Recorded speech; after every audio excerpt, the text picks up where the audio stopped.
Hello everyone, this is Jennifer with Jennifer's Sewing and Crochet. Today I'm going to talk to you about basic sewing items. You will not need to buy all these items to start. I have accumulated most of these items over time. We're going to start with needles. These little plastic cases of needles are really nice. I like them that they're by size and it has each a little spot for each needle. You have hand needles. See those? You have hand quilting needles. You have craft needles. Okay. Then you have, these are embroidery needles, and they each have different sized eyes on them depending on how many strands of thread you are embroidering with. These are called sharps for general use. They are very sharp, hence the name. A lot of people do like these for hand quilting because they are a thinner needle and they are very sharp, so you can get through all the layers of fabric. Then we have another multi-pack of needles, several different sizes. Then we have, these are needles for embroidery on the plastic canvas. I also use these for when I'm doing crochet and I'm weaving in my ends of yarn. I do like the metal needles better. They do make them in plastic, but I tend to break the plastic ones. Then you have multi-packs of needles for home sewing repair. You have large curved needles. You can use these if you are fixing, say, a hole in your upholstery of your couch. Okay. Then we have beading needles.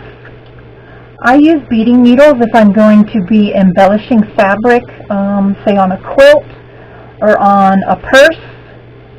These are also very fine needles and they break easily, so you do need to be careful with them. Then you have doll needles. These are for if you're going to be making stuffed animals and you're going to be sewing the arms on them. They're very big, long needles, so you're able to get in that stuffing and work the threads in there so you can sew up the seams. Okay. Then you have sewing machine needles. There are all kinds of sewing machine needles. These are a size 18 needle. These are typically used for denim. Also, you can use them for duck, which is like the upholstery fabric, outdoor fabric. Okay. Then these are universal regular point needles. I always keep these on hand. These are a size 14. This pack has size 11, 14, and 16. I have two of those. Then these are also regular point needles in size 14. Then you have quilting needles, which are in size 11. I tend to use these a lot because I do quilt a lot. Okay. Then,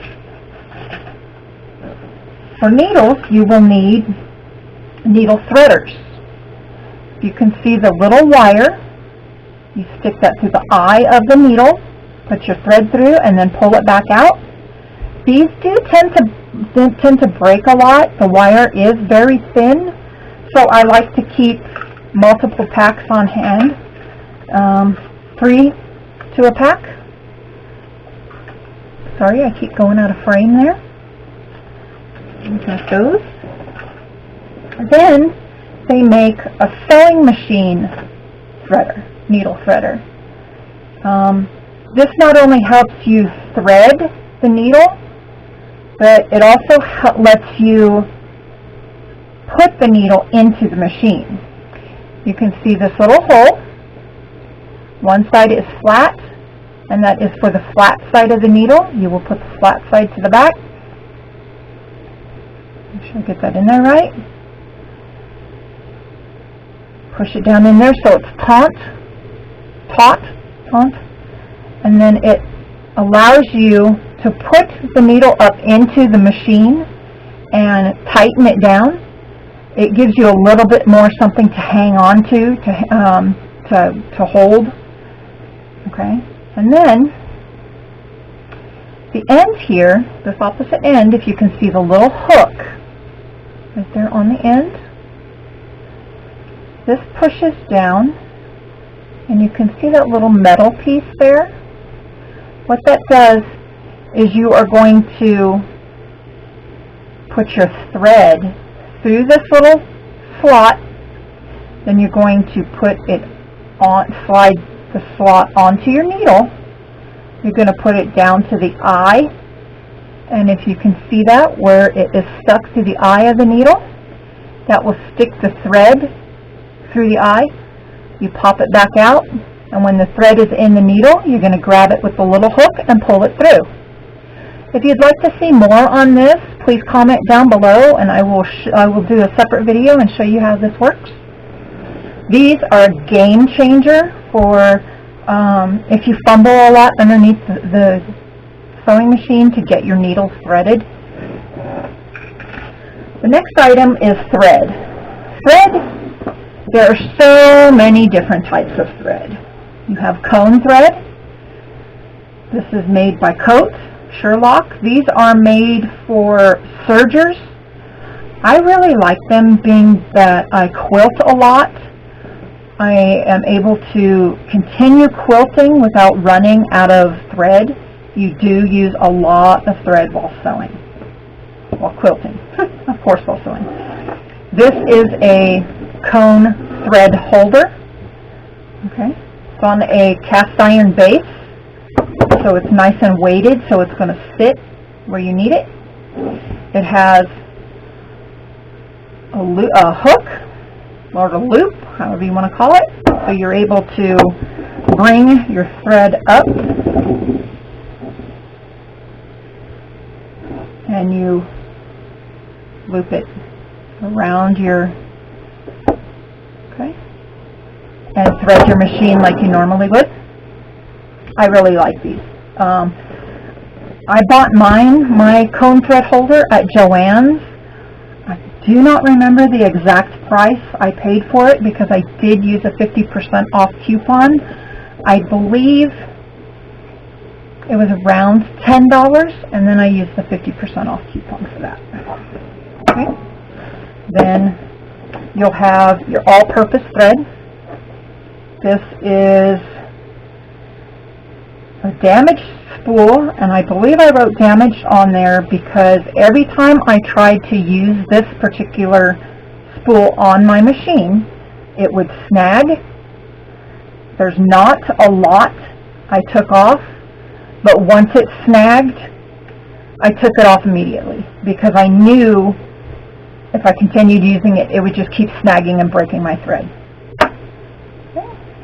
They have larger and smaller. Then they have a heavier thread. This is a denim thread. I use this for sewing buttons on a denim shirt. Whoops. Let's throw that thread around. Also, this particular thread is made by Gutermann, which is a very good brand. It can be expensive, so look around and shop different places to find your best price. You may even be able to buy it on Amazon. I am not sure. Then they have very cheap thread. I bought this a few times. I absolutely did not like it. As you can see, it's Mainstays. I bought this at Walmart. It is crap thread in my sewing machine. My sewing machine breaks it every time I use it. So I typically just use this for hand sewing, mending little small spot little items, sewing on a button or something like that. Okay. Then we are going to talk about scissors. There are many different types of scissors. I prefer these. I bought these at a quilt show. These are pretty sharp, but they are inexpensive. Okay. And again, scissors. You want a pair specifically for paper. If you're using a pair of scissors for paper and then you try to cut fabric with them, you're going to notice that your scissors will dull very easily. Okay, so I always keep them marked. Then these are the ones I use for fabric. And then these heavy-duty stainless steel scissors, I use these for cutting denim or very heavier fabrics like, say, upholstery fabric. They are very durable. Okay. Then there are pinking shears. Somebody told me I needed pinking shears, so I bought them. And then I found out that I think I've maybe used them one time since I bought them. Some sewing, clothing sewing patterns will specifically call for pinking shears. Okay. You don't need them, but if you want them. Okay. Then we are going to talk about thread nippers. Grab those. They have easy thread nippers. I believe I bought this at Walmart. Okay. Spring-loaded. I absolutely love these nippers. These are a plastic. The body part is plastic, and these are very sharp and pointy, so you can really get in there. Oops, I'm sorry. Excuse me. You can get in there to cut fabric. Say you're doing applique. You need to get into really tight, small corners. This is a metal pair. I believe I bought these at Hobby Lobby. It came with a needle, I think it was a needle threader and a seam ripper. Okay. Then these are fiskers. They are also very sharp and pointy, so you can get in to small, tight areas. And then I have another pair of fiskers. Okay. And then these are embroidery scissors. I know they do look a lot like manicure scissors. These are just a little more durable than manicure scissors. Okay. Then you're going to need straight pins. When you're sewing, especially if you're quilting, you're going to want to match your seams together or pin your layers together. I really like these little cases. They do make pins that have, where the little ball is on the head of the pin. They make them that are glass. A lot of quilters use glass-headed pins because you're going to be pressing your seams. And these are plastic, so when you're ironing, they tend to melt. So there's pins. Then also, you're going to want safety pins. I keep all my safety pins in a old plastic container that cracked. These are large safety pins. I tend to use safety pins for if I'm pin basting my quilts. Okay. They're really great for pin basting. Then there are, I can't get the case open, alright. There are small pins, and if you will notice, they are curved. What that's for is that when you open the pin and you're putting it through the layers, it lifts the tip of the pin up so you're able to easily close it. Okay. So depending on the project that you're using, You can judge by size of pin that you use. Okay. Then we have a huge array of marking pens. Okay. These are called Mark Begone. I use these for when I'm hand quilting. I'm able to draw my pattern right on the fabric. You can see that they are a fine tip pen. You can see that. Also, these are water soluble.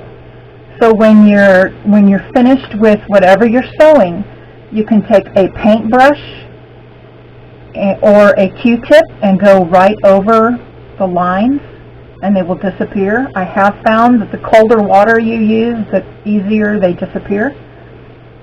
Okay, there's those. Then there are quilters marking pencils. These are also water soluble. You do not want to iron over these pencils with the pencil marks, because some of them do tend to set the mark. Okay, so you always want to make sure that you erase them completely before ironing over these. Okay. These are two that I have used. They also come in a white. So if you're working with a dark fabric, I tend to use a lot of black and dark colors when I when I quilt. So it's easier to mark on darker fabrics with the white pencil. This is another Marks Begone pen that is water soluble, but it's just a wider tip,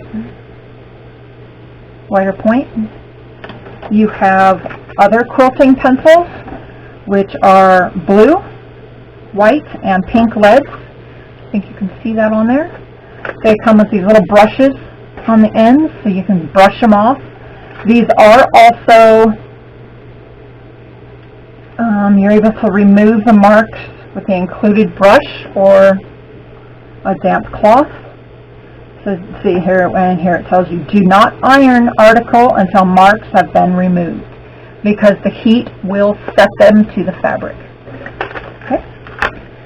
Then you will need, of course, a little pencil sharpener so you can keep your points in your pencil sharp. And with that, some fabrics, you can just use a regular eraser to remove them. Also, erasers are very good for when you are removing stitches. You can just run the eraser over the stitch line, and it'll help remove those pieces of cut fabric. Then you also can use regular mechanical pencils. I have one. This one is a thicker lead. This one is a finer lead for, sorry about that, finer tips, finer lines. Okay. Then you have these, I call them Frixion, or maybe they're Friction. I'm not exactly sure how this is pronounced correctly, but you can mark on these, and a great thing is that they are removable by heat. So you can write and then iron over the top of them, and it removes the mark. There are pros and cons to these. Some people say that they've experienced while using them that a white mark comes back. They call it a ghost line. That it'll leave that mark. And if you're using dark fabrics, you don't want a white line showing up after you've completed your quilt. I typically don't use them anymore just because of that purpose, but there is that option if they work for you. Okay. Then our next item is measuring tapes. Measuring tapes should never be used for quilting. The reason why is, if you can see, it's never straight. Okay? When you are putting a measuring tape down on fabric, you're going to have to hold that taut just so it doesn't come back up. So measuring tapes are typically used for clothing constructions for taking measurements. So they come in plastic tapes like this, or in a little retractable like tape measure. Okay. Move the marking pins out of our way.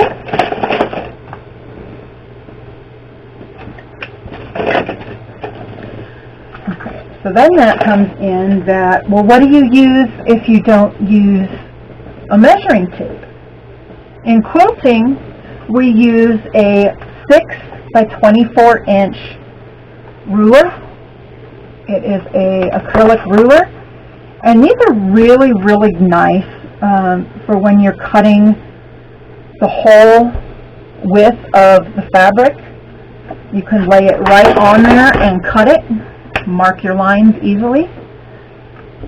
I will do another video all about quilting rulers, so if you'd like to see that, please comment down below. I also use a 12-inch acrylic ruler. I believe I stole this from my husband. I found it in his toolbox and took it. I also use a stainless steel ruler. It has cork on the back of it, so it helps when you put it on the fabric. It helps grip. I believe I bought this at Harbor Freight for maybe $2. Then I also have a 6-inch ruler. These, I don't know if you'll be able to find them. I found my husband had this one, and again, I took it from him. I believe this is a machinist, when people do machining. I took that from him too. Okay. Then you're going to want a seam gauge. You can use seam gauges for if you're quilting. You can use them for if you're doing garment construction. I typically use it for quilting because this little, if you see the little red thing here, it slides. You're able to slide it right on the ruler. Put that a little more into frame. And you can set. So it's typically this point to this point is your measurement. Okay. In quilting, you typically use 1/4-inch seams. So in doubt, if I'm ever in doubt, I can just pull out my seam gauge and measure my seams accurately. Our next item is, I can't find it, there we go, is a paintbrush. A lot of you are probably saying, what on earth do you need a paintbrush for sewing? I have several different paintbrushes. One is to remove the marks from the water-soluble marking pens. This particular one I use for cleaning the sewing machine. When you clean your sewing machine, there's a lot of lint that can build up underneath the bobbin and the needle area. So you take off your needle plate, and you're able to get down inside there and clean all the lint and the dust out. I really like the longer bristles for that, so you can get in there and really work where you need to. Okay. Then your next item is sewing machine oil. Some machines require you to oil parts of the machine as regular maintenance. Make sure, I cannot stress this enough, make sure in your manual that comes with your sewing machine on whether or not it tells you to oil your machine. Some newer computerized machines, you do not oil them. It will ruin your machine. Okay? So definitely check your machine's manual before you oil. I have 3 different machines. So one is approximately 20 years old, and it does require you to oil parts of it. There's that. Then, a screwdriver. Well, I use this little short stubby guy for when I change my needles on the sewing machine, when I'm using the needle threader that I showed you earlier. I'm able to hold that and tighten the screw for the needle. This just gives you a little bit something more to grip on. Then your next item, you have seen this whole video, is this, your cutting mat. Okay?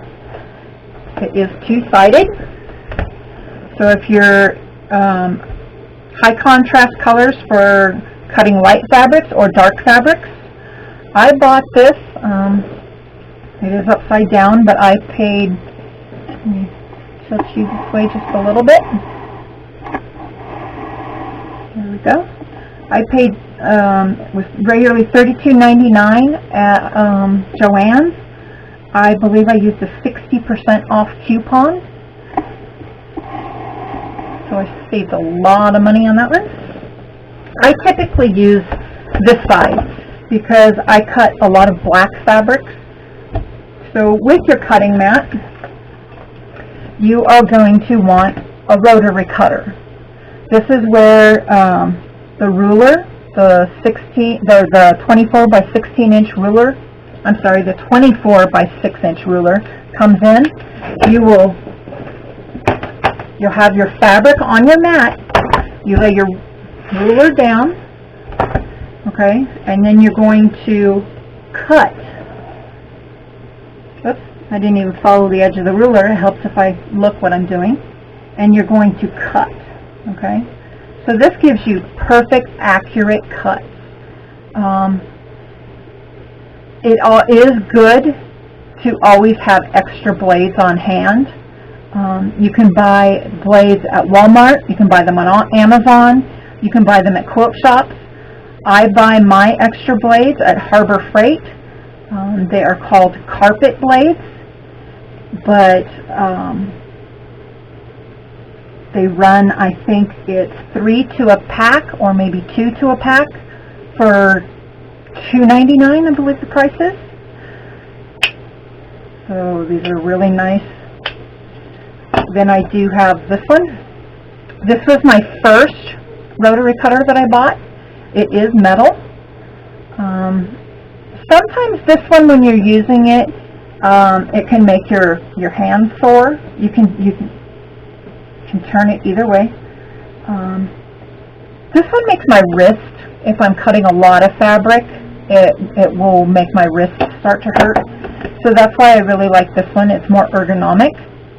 And there's several different styles, so shop around on what you think works best for you. Then we have an iron. Okay, this is the iron that I typically use. This is the iron that I use when I am steaming. I really like this one because it gets hot. As you can see, it is a Black & Decker press and go. I bought this at Walmart. I don't buy an expensive iron. If it goes out, I'm not out of a lot of money. I believe I paid less than $20 for this one. Then I have another iron that is specifically dry iron. I do not put water in this. I do not use this for when I'm starching fabric. This is specifically just a dry iron. I do need to clean it. I got some iron-on fusible on there, and I have not cleaned it yet. As you can see, that is another thing you want to do, is you always want to keep your iron heating plate clean. Okay. And then your next thing, of course, when you're ironing, you're going to want an ironing board. This is a tabletop ironing board. Got these little fold-out legs on it. pop them open, set it right down on your table. I use this a lot if I am doing applique quilting or pressing my blocks. I can have it right up on the table, right up next to me, and I can press as I go along. I do have 2 other full-size irons, ironing boards. One has the silver metallic looking cover on it that helps reflect heat. Another thing you're going to want is a spray bottle, okay, specifically just for water. When you are ironing, a lot of people in the quilting world will not put water in their iron at all. They just use a squirt bottle.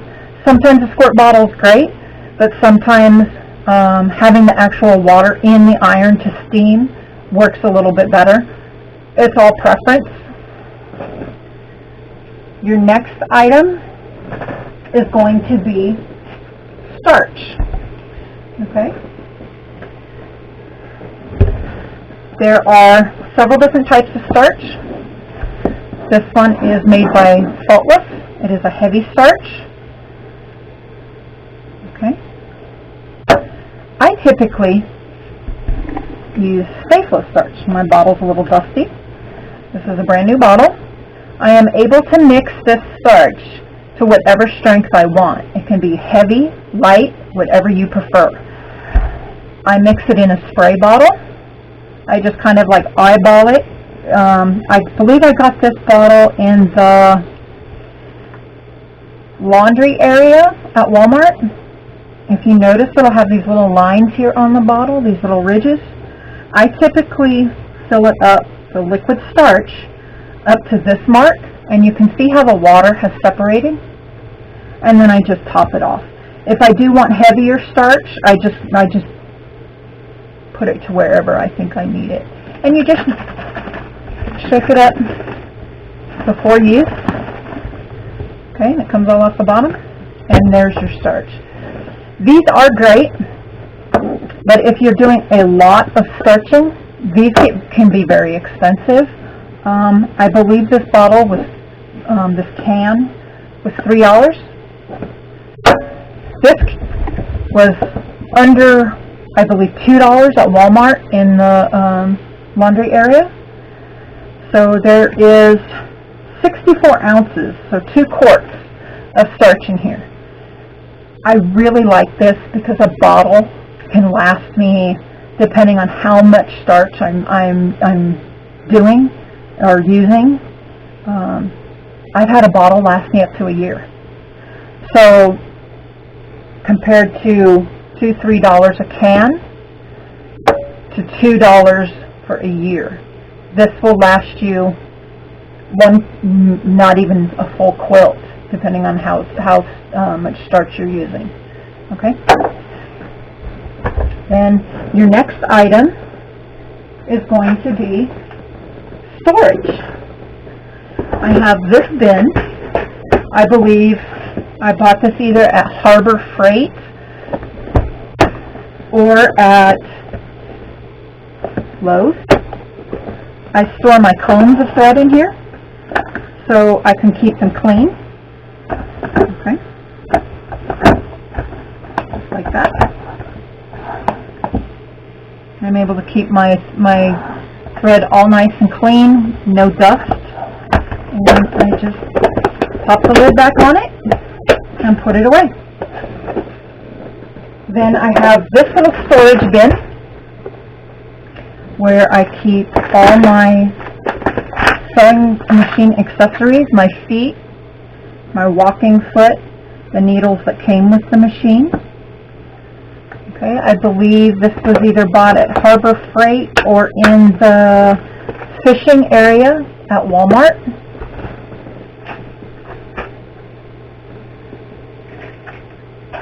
Okay. Then I have another bin. See if I can zoom you out a bit so you can. That ain't gonna work. So I have got a nice little lift-out tray. I have all my little extras in here. A little messy right now.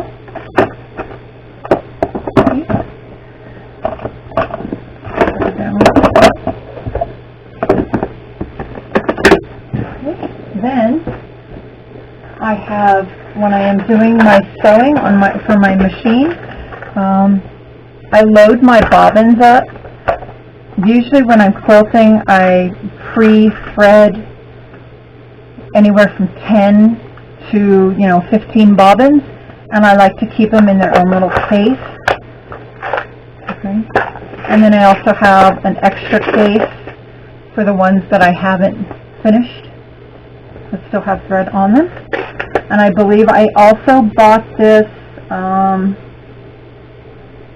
in the fishing area at Walmart. And that is it. If there's any questions, please feel free to comment down below. If there are any other supplies that work for you, please list down below. If you like this video, please like and subscribe. We'll see you next time. Good night.